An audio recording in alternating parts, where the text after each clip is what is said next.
Hello, it is Creature, and today we're going to be talking about, look, you read the title of the video, you know what this is, I know what this is, and I'm pretty sure your mom knows what this is. So,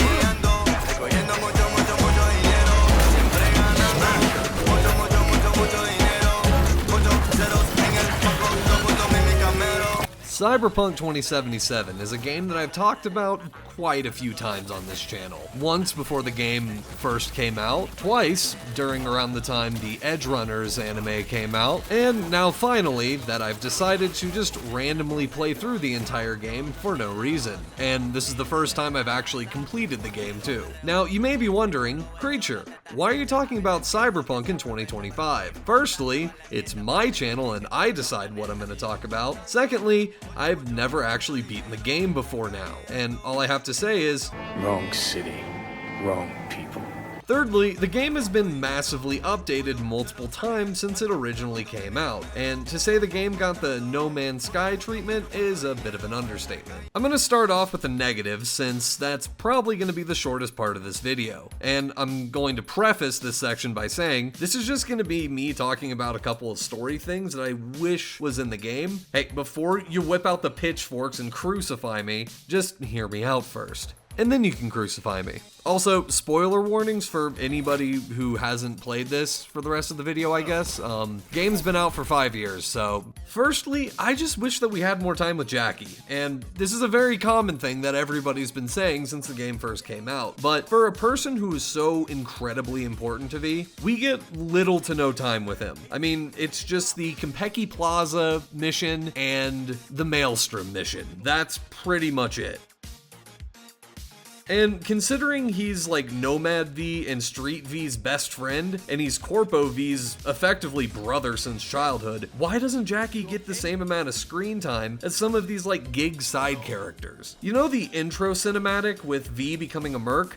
Yeah, let me play that. You don't even have to open up the entire map, just enough for me to do some missions for Padre and Wako, and maybe Regina, since V does live in Watson, and she's the fixer for Watson. But I feel like jumping from being literally no one to the Arasaka gig was a bit much. Like, show me V becoming an A-rank merc, like let me play it. Secondly, and this is also a very common ask, flesh out the gangs. I know a lot of people want to actually be part of the games, and I'm not asking for that. V is a solo merc after all, and after Konpeki Plaza, I get that he's probably not going to want to be in any groups. But the only exposure to any of the gangs that we actually get beyond just killing them is Maelstrom, the Aldecaldos, and the Voodoo Boys. Also, don't trust the Voodoo Boys, always side with Netwatch. But we don't really get to see too much of like the Tiger Claws, the Scavs, the Russians, the Animals, 6th Street, Valentinos. You know, you would think that we'd see a lot more Valentino stuff considering Jackie was one, and V was pretty much adopted by them whenever he became a merc considering he's very well known at the bar. And would it be so bad to have the ability to like call in some help from some of the other mercs that you help along the way? Like, there's a couple of dudes in this game that will show up and will be chilling at the afterlife if you help them out. Like, let me build at least a party, you know, that'd be pretty cool. But again, Visa Solo, just something that we all would want in the game. But that's gonna be pretty much it for the negatives. Finally, I liked Phantom Liberty, but it just felt so disconnected from the rest of the game. It's great as like a standalone thing, but outside of a few things, it didn't really feel like it was, you know, a part of Night City. It felt more like a post-apocalyptic thing, if anything. And I get that Dogtown is its own place, but it just felt so radically different from the rest of the game. And outside of like certain interactions and one of 3 new endings, it just felt kind of out of place and shoehorned in. But whatever, I'm not gonna complain. Other than that, I really did enjoy Phantom Liberty. But that's pretty much gonna be it for the negatives. The game now is radically different from the other few times I've actually talked about it. Like I said earlier, Cyberpunk got the No Man's Sky treatment, receiving 2 pretty big updates. And to be completely fair, I haven't played many AAA games in the last couple of years. Like, the only ones that come to mind is like Elden Ring, Doom Eternal, and Monster Hunter. Outside of that, it's been pretty much just like old games, indie games, or strategy games. Not including the one I was actually kind of hyped for a few years ago, only to try and play it and make a video on it, only for it to give me a fucking stroke. But I'm not trying to rant about a completely unrelated game. I'll save that for the video where I actually hate fuck that game into the dirt like I did with Graveyard Keeper. Oh, you want to build your empire to be militaristic? Well, we're gonna penalize you for going to war and then force peace you while you're winning. I'm sorry. Cyberpunk, even in its release version, was better than 95% of the shit out there. And granted, I know a lot of people had bugs with it, but I really didn't, so I don't know what to say. But now, after receiving massive updates, constant care, and a major DLC, I'd argue it's better than about 99% of the stuff to come out. If I'm wrong, tell me what game, and I don't care. As of now, there aren't many, like, majorly glaring bugs. The only one that I can really think of was when I absolutely fucking sent Placide into the dirt, turning him into a Diglett with a shotgun.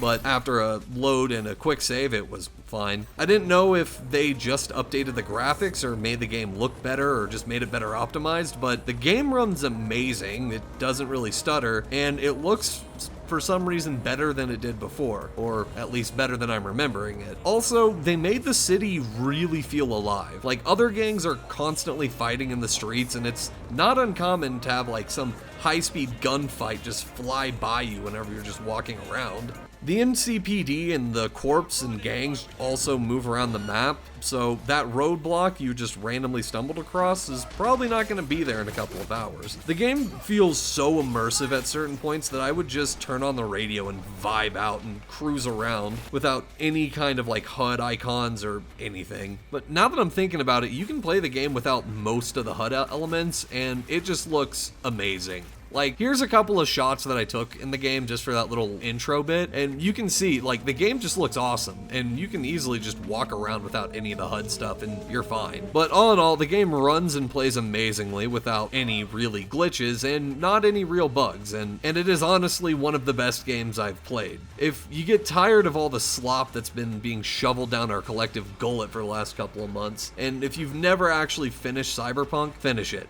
And if you've never played Cyberpunk, definitely play it. When I got done with my game, I think I clocked in around 80-ish hours with a lot of these side things done as well. And to add on to that, I didn't even do everything either. Also, we can ride the metro now, boys. If you can tell, this video is a lot less of a review on Cyberpunk and more of me just telling you guys to actually play it. I've come across so many people that have been like, oh yeah, I remember Cyberpunk, it's buggy as shit, right? Not really, not anymore, not at least for the last like 3 years, or at least since whenever Edge Runners came out. Like, the game is genuinely good now. And honestly, I've not really played any of the other AAA RPGs that have come out recently, but I've seen enough. And the fact of the matter is it's just really good, and you should really play it. And if you've never played it before because it was buggy on launch, and just look at the title of this video. It's good now, trust me. If you don't trust me, then what the fuck are you doing here for this long? Like, what's the point of watching somebody whose subjective opinion on something you don't care about? Maybe you're just watching this trying to go to bed, and if that's the case, then I am honored to be the second screen YouTuber. I will say that Cyberpunk is also a lot more of a darker game. While on the surface it is very flashy, a lot of like neon lights and crazy shit just going on, underneath it's very fucked up, which is kind of funny because Night City itself is very similar in that regard. And even the entire story itself can be summed up with one quote. I don't know. A happier ending for everyone involved. Here, for folks like us, wrong city, wrong people. And fact, I'm actually going to say this, which is a little bit different than a lot of people will tell you. Play the game how you want to. That's kind of what I did, and there are certain decisions that I heavily regret, but just kind of eating it and going forward, I don't know, it makes the game feel a lot better. Who would have thought not save scumming makes the game more impactful and more fun? Like I said, play the game how you want to. Ignore the guides, ignore the meta and how other people play it. Just figure out something that sounds cool, and you can probably do that. And if you want to make the wrong choices, then hey, that's just life, my dude. All of the lights and sounds. Night City is dark, and while V is a high caliber merc, most of Night City just isn't. Your Sandevistan or crazy Cyberdeck net running builds makes you feel like you're completely untouchable, and you aren't. It doesn't matter who you are, Nomad, Street Kid, or Corpo. You're not immune. Even the head of the Arasaka family isn't immune to the various plots and schemes of Night City, a truth that just kind of follows you throughout your journey. And for me, personally, it was an extremely impactful game that I will not forget. Cyberpunk 2077 in 2025 is a 10 out of 10, and if you have watched this channel for any amount of time, you'll know that I don't usually give out 10 out of 10s. It is a very good game, and it is worth all of the hype it's received over the last few years. And you're gonna get lost in it for hours as you blast pom-pom shit while Goomba stomping some maelstrom jackass. There's always things to do with little odds and ends hidden away around almost every single corner. I chose this ending. I'm only gonna show like a few flashes of it. You know what, fuck it. Here, show the entire thing. Time to party like it's 2023. Careful, this is their house. Got a game plan, all polished.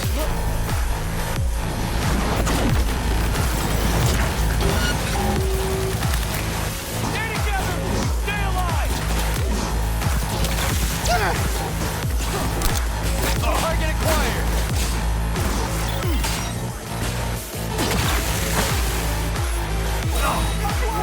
Anything don't work?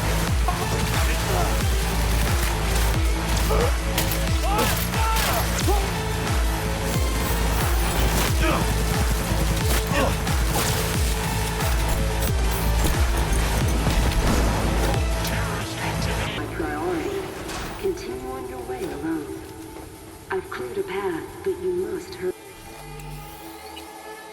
An elite security unit is following you.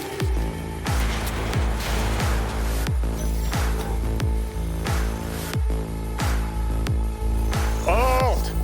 You here? What's with the door? Don't strain yourself.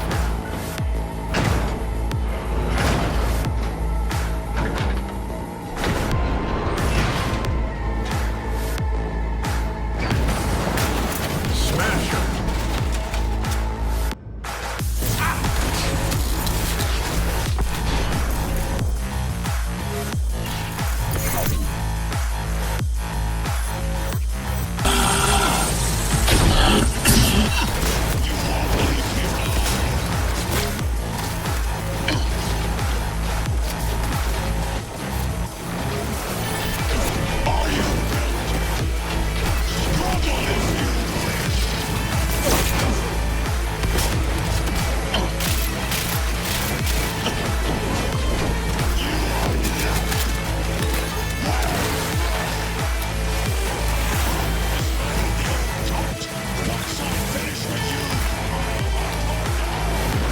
Silverhand sends his regards. Finish and be done with it. It's gotten good,